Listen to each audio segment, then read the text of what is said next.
नमस्कार मैत्रिणी, Preeti YouTube channel तुमचं सर्व स्वागत आहे. कसे आहात? मस्त. आता परमेश्वर परमात्मा तुमच्या सर्व इच्छा आकांक्षा पूर्ण करो.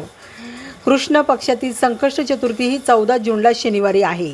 जर तुम्ही संकष्ट चतुर्थीचा उपवास करत नसेल तर गणपतीची पूजा ही मन लावून करा, दुर्वा अर्पण करा, मनोकामना सांगा आणि प्रार्थना करून सांगा की हे गणपती बाप्पा, माझ्या आयुष्यातील सर्व विघ्न बाधा दूर कर. जर तुमच्यावर कर्ज असेल तर गणपतीला रोज तुम्ही न चुकता जास्वंदीचं फुलं अर्पण करा आणि तुमची समस्या सांगा. हळूहळू तुमचं कर्ज हे उतरेल. गणपती बाप्पाला शमीचे पानं अर्पण केल्याने धनलाभ होतो. शमीचे पानं महादेवाला अर्पण केल्याने रोज मनोकामना ही पूर्ण होते.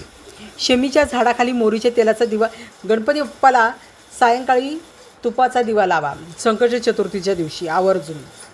दुसरं, शमीच्या झाडाखाली मोरीच्या तेलाचा दिवा लावल्याने शनीची जी 7.7चा जो त्रास आहे तो होत नाही.